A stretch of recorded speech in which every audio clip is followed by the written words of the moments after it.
Hello students, फर्मा chemistry classes के YouTube channel में आपका स्वागत है। हमारा चैप्टर चल रहा है रासायनिक बलगतिकी केमिकल काइनेटिक, जिसमें हमने पिछले वीडियो में शून्य कोटि की अभिक्रिया के लिए वेग समीकरण तथा अर्ध आयुकाल की गणना की थी। आज का जो हमारा टॉपिक है वह है प्रथम कोटि की अभिक्रिया। इसके लिए हम वेग समीकरण निकालेंगे, अर्ध आयुकाल की गणना करेंगे। ये बहुत ही इम्पॉर्टेंट टॉपिक है। इस चैप्टर का सबसे इम्पॉर्टेंट टॉपिक होता है प्रथम कोटि की अभिक्रिया। इसमें से क्वेश्चन अवश्य आता है, चाहे तो वेग समीकरण या अर्ध आयुकाल या न्यूमेरिकल, अवश्य आपको इस टॉपिक में से मिलेगा। यदि आपने अभी तक हमारे चैनल को सब्सक्राइब नहीं किया है तो प्लीज़ चैनल को सब्सक्राइब करें, लाइक करें एंड बेल आइकन बटन दबाना ना भूलें। तो चलिए शुरुआत करते हैं आज के टॉपिक प्रथम कोटि की अभिक्रिया से। तो प्रथम कोटि अभिक्रिया की डेफिनेशन की बात करें हम, तो डेफिनेशन क्या होती है कि वे अभिक्रियाएं जिनमें अभिक्रिया का वेग अभिकारक के केवल एक ही अणु की सांद्रता पर निर्भर करता है, प्रथम कोटि की अभिक्रिया कहलाती हैं। अथवा हम ऐसे कह दें कि वे अभिक्रियाएं जिनमें अभिक्रिया का जो वेग होता है अभिकारक की सांद्रता के प्रथम घात के क्या होता है, समानुपाती होता है। हमने कहा ऐसी अभिक्रियाएं जिनमें अभिक्रिया का वेग अभिकारक की सांद्रता के प्रथम घात के समानुपाती होता है, प्रथम कोटि की अभिक्रियाएं कहलाती हैं। प्रथम कोटि अभिक्रिया के समीकरण के लिए हम वेग समीकरण की व्युत्पत्ति करना चाह रहे हैं। प्रथम कोटि अभिक्रिया के लिए वेग समीकरण की व्युत्पत्ति किस प्रकार होती है, देखिए। सभी के लिए तरीका वही है जैसे हमने शून्य कोटि अभिक्रिया में किया। हमने कहा माना कोई अभिक्रिया ए इक्वल टू प्रोडक्ट यानी उत्पाद। अब हमने क्या मान ली, ये प्रथम कोटि की अभिक्रिया है। तो प्रथम कोटि की अभिक्रिया है तो हमने कहा माना t बराबर 0 समय पर, इसका मतलब प्रारंभ में माना इसके कितने हैं, a मोल पर लीटर, और उस समय उत्पाद तो क्या रहेगा बताओ, 0। फिर हमने कहा माना t समय बाद इसके x मोल उत्पाद में परिवर्तित हो गए तो अभिकारक A की शेष सांद्रता क्या बच जाएगी, A माइनस x। तो हमने कहा t समय बाद क्या हुआ, इसके माना x मोल उत्पाद में कन्वर्ट हो गए तो शेष सांद्रता क्या बच गई इसकी, A माइनस x मोल पर लीटर। इस अभिक्रिया के लिए हम वेग की बात करें तो इस अभिक्रिया के लिए वेग बराबर dx अपॉन dt कहते हैं हम, वो समानुपाती किसके हो जाएगा, अभिकारक A की सक्रिय सांद्रता, और पावर क्या लगा दी हमने, 1, क्योंकि हम कौन सी अभिक्रिया की कोटि के लिए बात कर रहे हैं, अब प्रथम के लिए। जब शून्य की बात की थी तो हमने यहाँ पर 0 लगा दिया, अब प्रथम की बात कर रहे हैं तो हमने क्या लगा दिया, यहाँ पे 1 लगा दिया। अब हम क्या कहेंगे, देखिए dx upon dt is directly proportional to, ये a का मान रखा, से सांद्रता क्या बच गई, a माइनस x, और 1 को लगाओ या मत लगाओ कोई फर्क नहीं पड़ेगा। इसके बाद देखिए हमने क्या कहा कि dx अपॉन dt बराबर, ये हमने k1 कह दिया, a माइनस x, समानुपाती को उठाया और एक स्थिरांक लगाया k, चूँकि प्रथम कोटि के लिए जब बात कर रहे हैं तो इसको हमने क्या कह दिया, k1। तो उपरोक्त समीकरण अवकलन की फॉर्म में है, इसलिए इस समीकरण को क्या कहेंगे हम, प्रथम कोटि अभिक्रिया के लिए अवकल वेग समीकरण। हमने क्या कह दिया इसको, उपरोक्त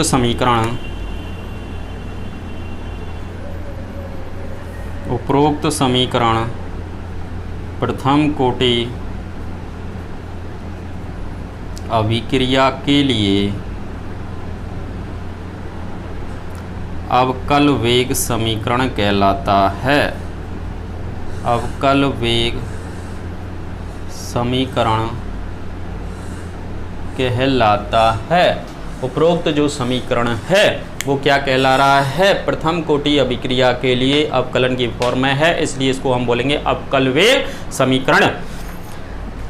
यहाँ पर जो k1 है वो k1 क्या कहलाएगा, जहाँ k1 बराबर क्या कहलाता है?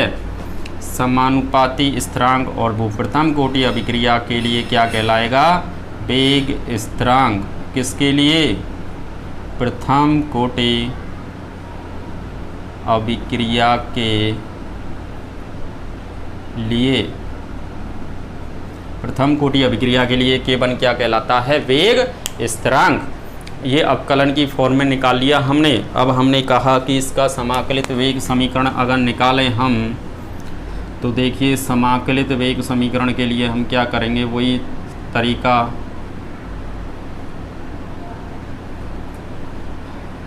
प्रथम कोटि अभिक्रिया के लिए हम समाकलित वेग समीकरण की व्युत्पत्ति करना चाह रहे हैं। तो हमने कहा कि ये जो समीकरण है इसको जैसे मैं अगर समीकरण 1 कह दूं, तो ये समीकरण जो 1 है इसको व्यवस्थित किया हमने। तो व्यवस्थित करने पर क्या हुआ, x वाली राशि हमने एक साइड में ले ली a माइनस एक्स, इसको मैं इधर ले आया और ये हो गया K1 dt। देखिए ऐसे हो गया, ये इसको इधर ले गए और इसको इधर ले आए, तो ये समीकरण आ गया। अब हमने क्या किया, इसको व्यवस्थित करने के बाद में उपरोक्त समीकरण के दोनों पक्षों का क्या कर दिया है, हमने समाकलन कर दिया। जैसे ही इसका समाकलन करते हैं तो इसका समाकलन आता है ln minus ln a minus x minus ln, और ये वाली नीचे वाली राशि क्या गई a माइनस एक्स। तो देखिए ये समाकलन जो है हमारी केमिस्ट्री में, केवल पूरी केमिस्ट्री में एक ही टॉपिक में है, इसमें वो वाला तो सिंपल हो ही जाता है शून्य कोटि वाला। इसके बाद प्रथम कोटि में ये दे रखा है बस, तो आपको याद रखना है इस स्टेप के बाद में ये है, यानी dx upon a minus x का जो समाकलन है वो क्या आता है, minus ln a minus x. और ज़्यादा अपन को डिटेल में इसकी पढ़ने की ज़रूरत नहीं है। तो इसका समाकलन ये आ गया। उसके बाद में हमने देखा K1 दो अचर राशि है, ये K1 और ये क्या आ गया, स्थिरांक है ये K1, और dt का समाकलन आपको पता है t आता है, और समाकलन क्या लगा दिया, एक स्थिरांक लगा दिया, जहाँ c एक समाकलन स्थिरांक कहलाता है, जहाँ c बराबर क्या है, समाकलन स्थिरांक। इसके बाद हमने क्या किया, उपरोक्त जो समीकरण है इस समीकरण में के लिए हमने वही कंडीशन बनाई, यदि t बराबर 0 पर t बराबर 0 हो तो x बराबर क्या हो जाएगा, 0। देखिए इसमें अगर यहाँ पर t बराबर 0 है तो x का मान यानी उत्पाद तो कुछ बने ही नहीं, समय जब स्टार्ट ही नहीं हुआ, रिएक्शन स्टार्ट ही नहीं हुई, तो इसका मतलब उत्पाद तो कुछ बने ही नहीं। तो t बराबर 0 पर हमने क्या कह दिया, x बराबर क्या है, 0। ये कंडीशन इस समीकरण 2 में रख दो, इस समीकरण 2 में इस वैल्यू को रखो आप। तो t बराबर 0 और x का मान 0 रखना है इसमें। तो x जैसे ही 0 किया तो ये देखिए माइनस ln a बच गया यहाँ, बराबर K1 t का मान तो इसमें 0 हो गया, और ये किसका मान प्राप्त हो गया, c का। तो c का मान अब इसमें रखते थे हम, समीकरण 2 व 3 से 2 में मान रखो, ये क्या आएगा देखिए, minus ln a minus x बराबर K1 t प्लस इसका c का मान ये रखा, तो ये क्या है, माइनस में है, माइनस ln a, ये आ गया। अब देखिए इसको इधर लेके आया मैं, तो ये प्लस में हो जाएगा इधर, तो ये आ गया ln a minus ln a minus x बराबर इधर क्या बच गया, K1 t, ये बच गया। इसको मैं ऐसे भी लिख सकता हूँ, देखिए ln a upon a minus x बराबर K1 t, एक समीकरण ये आ गया। ये कैसे लिखा मैंने, देखिए कि हम जानते हैं कि log a अपॉन अगर b को लिखें तो हम ऐसे लिख सकते हैं, log a minus log b। log a upon b का मतलब क्या होता है, log a minus log b। तो देखिए ये इस फॉर्म में ही है, log a upon minus log a minus x, तो ये a और ये पूरा मान b। तो देखिए a upon a minus x नीचे आ गया, तो इस फॉर्म में लिख दिया, ये इस फॉर्म में लिखा है हमने ये वाला। अब ये नेचुरल लॉग है, इस नेचुरल लॉग को हम किस में कन्वर्ट कर दें, log 10 में। नेचुरल लॉग का मतलब जिसका आधार ई। अब log 10 में वैल्यू होती है हमारी, तो log 10 में इसको कैसे कन्वर्ट करेंगे हम, 2.303 का क्या कर देंगे, गुणा। तो हमने लिखा इसको समीकरण जैसे 4 कह दिया हमने, फिर क्या कहा हमने कि नेचुरल लॉग को प्राकृतिक लॉग को प्राकृतिक लॉग का मतलब जिसका आधार क्या है, ई, नेचुरल लॉग को ही बोलते हैं। तो प्राकृतिक लॉग को log 10 में बदलने पर log e, आधार जिसका e है, इसका मतलब नेचुरल लॉग को log 10 में कन्वर्ट करना चाह रहे हैं हम। तो जैसे ही log 10 में कन्वर्ट किया तो बदलने पर क्या होगा, 2.303 का गुणा करने पर क्या करते हैं हम, 2.303 का गुणा। तो इसमें जैसे ही 2.303 का गुणा किया तो ये आ गया log, अब आधार क्या है इसका, 10 हो गया, और a/a-x बराबर k1t, ये ऐसे आ गया। या हम इससे k1 का मान निकालें तो ये आ जाएगा 2.303, इस t को इधर ले गया, t log a/a-x, और log 10 को लिखो या मत लिखो, इसका मतलब भी क्या होता है, log 10। तो ये आ गया log a/a-x, इसकी इकाई क्या होती है, प्रथम कोटि अभिक्रिया के वेग स्थिरांक की इकाई क्या होती है, सेकंड इनवर्स। उपरोक्त जो समीकरण है, उपरोक्त समीकरण प्रथम कोटि अभिक्रिया के लिए क्या कहलाता है, समाकलित वेग समीकरण कहलाता है। उपरोक्त समीकरण क्या है कि प्रथम कोटि अभिक्रिया के लिए क्या कहलाएगा, समाकलित वेग समीकरण। तो ये हमने देखा प्रथम कोटि अभिक्रिया के लिए पहले डेफिनेशन देगी, उसके बाद अगर आपके लिए वेग समीकरण की व्युत्पत्ति आती है तो आप इस प्रकार से करोगे। अब देखते हैं इसके बाद प्रथम कोटि अभिक्रिया के उदाहरण। तो देखिए एग्जाम्पल की बात करें इसमें, तो पहला है अमोनियम नाइट्राइट का तापीय अपघटन।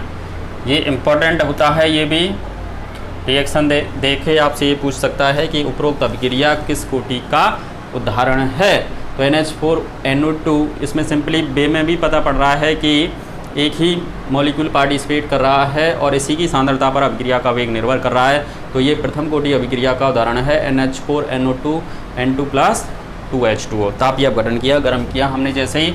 दूसरा एस्टर का जल अपघटन, ये भी इम्पोर्टेंट है, ये भी किसका है, प्रथम कोटि की अभिक्रिया। ये इसमें हम किस में भी पढ़ेंगे, छद्म कोटि की अभिक्रिया। छद्म कोटि की प्रथम कोटि की जो अभिक्रिया है उसका भी एग्जाम्पल होता है। तो एस्टर का हाइड्रोलाइसिस किया जाए इन एसिडिक मीडियम में। अगला है एजो आइसोप्रोपेन का तापीय अपघटन, ये भी एक प्रथम कोटि अभिक्रिया का उदाहरण है। अगला देखें, सभी रेडियो एक्टिव जो होते हैं, सभी रेडियो एक्टिव जो विघटन है, ये इम्पोर्टेंट है। ये भी किसके हैं बताओ, प्रथम कोटि अभिक्रिया के क्या हैं, उदाहरण हैं। और सबसे ज़्यादा जो इसमें इम्पोर्टेंट होता है, ये वाली रिएक्शन कई बार बोर्ड में आ चुकी है, वेरी वेरी इम्पोर्टेंट होती है ये, कि N2O5 का तापीय अपघटन किस प्रकार की कोटि का उदाहरण है। ये एग्जाम्पल देख के आपसे पूछ सकता है, कई बार बोर्ड में पूछा है कि उपरोक्त अभिक्रिया, ये रिएक्शन लिख दी कि किस कोटि का उदाहरण है, या ऐसे पूछता है कि N2O5 का तापीय अपघटन किस कोटि की अभिक्रिया का उदाहरण है। तो देखिए N2O5 का तापीय जो अपघटन है वो याद रखना है आपको, कौन सी कोटि की अभिक्रिया है बताओ, प्रथम कोटि की अभिक्रिया है। क्यों है, क्योंकि इसमें अभिक्रिया का जो वेग होता है वो N2O5 के केवल एक ही अणु की सांद्रता पर क्या करता है, निर्भर करता है। इसके दोनों अणुओं की सांद्रता पर निर्भर नहीं करता, केवल एक ही अणु की सांद्रता पर निर्भर करता है। इसलिए कौन सी कोटि की अभिक्रिया का उदाहरण है, प्रथम कोटि की। आप देखिए इसकी मैकेनिज्म से देखें कि कैसे पता चला हमको कि N2O5 पहले स्टेप में स्लो स्टेप होता है, ये टूटता है N2O3 और O2 में। उसके बाद N2O3 जो होता है वो फास्ट स्टेप में NO और NO2 में टूट जाता है, और ये NO जो है N2O5 से पुनः रिएक्शन करके एक से फर्स्ट स्टेप में क्या बना देता है, NO2। और देखिए ये N2O3 से N2O3 कट गया, NO से NO कट गया। जब कंबाइंड इस रिएक्शन को लिखेंगे तो N2O5 कितने 2 इक्वल टू 4NO2 3 और 1 4 और 1 ऑक्सीजन। ये कंबाइंड रिएक्शन हो गई। और हम कहते हैं किसी भी अभिक्रिया के जो वेग का निर्धारण है वो केवल उसके स्लो स्टेप में ही कर सकते हैं, क्योंकि वही रेट डिटरमाइनिंग स्टेप होता है। ये कौन सा स्टेप है, रेट डिटरमाइनिंग स्टेप, अभिक्रिया के वेग निर्धारक पद है। तो इसमें देखिए अभिकारक यानी N2O5 के कितने अणु पार्टिसिपेट कर रहे हैं, किनकी सांद्रता पर निर्भर कर रहा है, केवल एक ही अणु की सांद्रता पर निर्भर कर रहा है। इसलिए कौन सी कोटि की अभिक्रिया का उदाहरण है, प्रथम कोटि की अभिक्रिया का उदाहरण है। इसके बाद देखिए अगला टॉपिक होता है इसमें कि ग्राफ। प्रथम कोटि अभिक्रिया के लिए ग्राफ खींचेंगे हम। तो हमारे लिए क्वेश्चन में दे रखा है कि log A/A-x तथा समय t के मध्य क्या खींचने हैं, हमको ग्राफ खींचने हैं। तो देखिए इसके लिए जैसे प्रथम कोटि के लिए कह रहा है तो हमको प्रथम कोटि अभिक्रिया का वेग समीकरण लिखना है। सबसे पहले k बराबर ये होता है 2.303/t log A/A-x। अब जिसमें भी ग्राफ खींचवा रहा है वो, तो हमको उसको 3 प्रकार के ग्राफ होते हैं। मैंने पिछले वीडियो में आपको बताया था, तो उनमें से आपको चेक करना है कि उनमें से कौन सा है। तो हमने देखा कि इसमें और इसमें ग्राफ खिंचवा रहा है, तो इसका मतलब ये दोनों आमने सामने लाने हैं हमको ग्राफ के लिए। तो आमने सामने लाने के लिए हमने क्या किया इसको कि देखिए ये हो गया कि 1t अपॉन इसको इधर ले आए 2.303 बराबर हो गया log A/A-x, ऐसे आ गया। अब देखिए इसमें कि ग्राफ किस किस में खींचना चाह रहे थे हम, एक तो t में और एक log A/A-x, दोनों आमने सामने आ गए। तो इसका मतलब ये तो है y और ये है क्या mx, ये तो हो गया x ये वाला और ये वाला क्या है y। इन दोनों में ग्राफ खींचें हम तो देखिए दोनों एक दूसरे के समानुपाती हैं। ये y यहाँ पर आ जाएगा, परपेंडिकुलर अपॉन बेस होता है लंब बटे आधार, और x t इधर, और दोनों एक दूसरे के समानुपाती हैं। तो मूल बिंदु से गुजरती हुई एक सीधी रेखा प्राप्त होगी जिसका ढाल बराबर किसके आएगा, m के, और m किसके बराबर है, यहाँ पर ये ढाल है और ढाल किसके बराबर है, k1/2.303। तो इस प्रकार से हमने ये ग्राफ खींचा। क्या देखना है आपको कि उन तीनों ग्राफों में से कौन सा ग्राफ है। तो ये वाली टर्म आई y बराबर mx की। अब इधर देखिए आप, इसमें और इसमें ग्राफ खींचना है हमको log A-x तथा समय t के मध्य में। तो प्रथम कोटि अभिक्रिया की बात कर रहा है, तो हमने प्रथम कोटि अभिक्रिया का क्या लगाया, वेग समीकरण। प्रथम कोटि के अभिक्रिया के वेग समीकरण से हम जानते हैं ये होता है, ठीक है। फिर हमने क्या किया, इसको इधर ले गए, वही k1t 2.303 बराबर log A/A-x। लेकिन ये केवल क्या लेना है हमको, इसमें से A-x के मध्य ग्राफ है। तो हमने क्या किया, इसको ऐसे लिखा बराबर, इसको खोल लिया, A/v वाला है तो इसको A/v को क्या कर देंगे, log A minus log b। तो देखिए ये log A minus log b, b का मतलब ये A-x।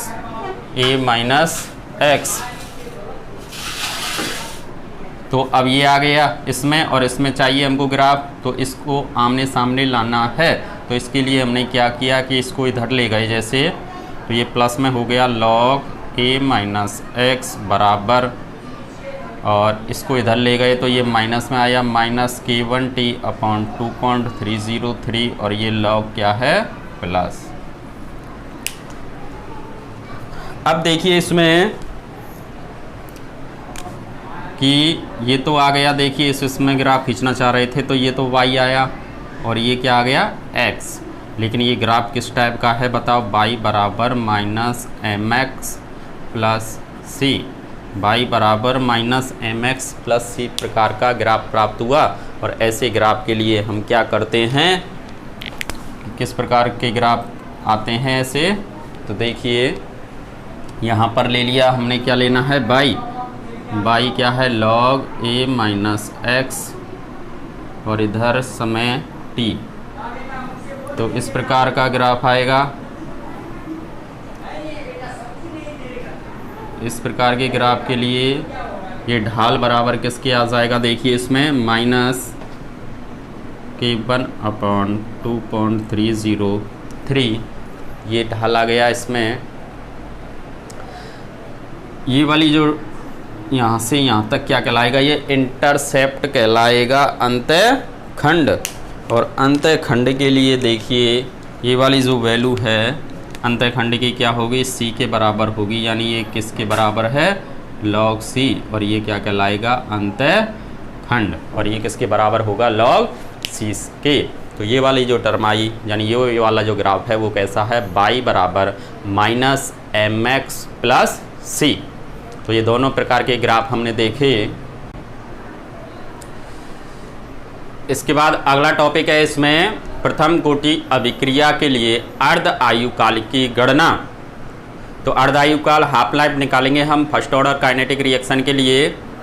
तो इसके लिए सबसे पहले हमने डेफिनेशन लिखी कि किसी भी रासायनिक अभिक्रिया के लिए समय का वह मान जिसमें अभिकारक की सांद्रता प्रारंभिक सांद्रता की क्या रह जाती है, आधी रह जाती है। किसी रासायनिक अभिक्रिया के लिए समय का वह मान जिसमें अभिकारक की सांद्रता प्रारंभिक सांद्रता की क्या रह जाएगी, आधी रह जाएगी, उस अभिक्रिया का अर्ध आयुकाल कहलाता है। यानी अर्ध आयुकाल की डेफिनेशन से हम देखें तो हमने कहा कि t का मान T1/2 किया तो x बराबर क्या हो जाएगा, a/2 प्रारंभिक सांद्रता की क्या रह जाती है, आधी। तो हम प्रथम कोटि अभिक्रिया के वेग समीकरण से जानते हैं, ये होता है, इसमें ये वाली वैल्यू रखी हमने। तो देखिए K1 बराबर 2.303, t की जगह हमने रख दिया T1/2 log a minus x की जगह क्या रख दिया हमने a/2। तो देखिए इसको मैं इधर ले गया, ये हो गया T1/2 बराबर 2.303 K1 log a। इसका एलसीएम लेके निकाल सकते हो, या एक में से आधा गया तो आधा बच गया, वो भी प्लस का a/2, a से a कट गया और ये ऊपर गया तो ये आ गया T1/2 बराबर 2.303 K1 इंटू क्या आ गया, ये log 2 आ गया। इसको मैंने देखो इधर लिख रहा हूँ कि T1/2 बराबर 2.303 K1 log क्या आ गया 2। अब देखिए अब क्या किया हमने, log 2 का मान रखा, K1 इंटू log 2 का मान होता है 0.3010, चूँकि log 2 बराबर होता है 0.3010, ये लिख दिया। इसके बाद देखिए इन दोनों का जैसे ही गुणा करेंगे हम तो क्या आएगा 0.693, और ये K1 है ही, इन दोनों का गुणा करने पर क्या आएगा 0.693। तो ये प्राप्त हुआ हमें कि T1/2 बराबर 0.693 K1। देखिए ये स्थिर राशि है और ये K क्या होता है, स्थिरांक है ही, वेग स्थिरांक। तो इसका मतलब हमने क्या देखा कि T1/2 जो है इसमें आई नहीं रहा, प्रारंभिक सांद्रता पर निर्भर ही नहीं कर रहा। इसका मतलब इस पर घात कितनी लगा दी हमने, 0 लगा दी। अर्थात हम कह दें इम्पोर्टेंट बात कि अर्थात प्रथम कोटि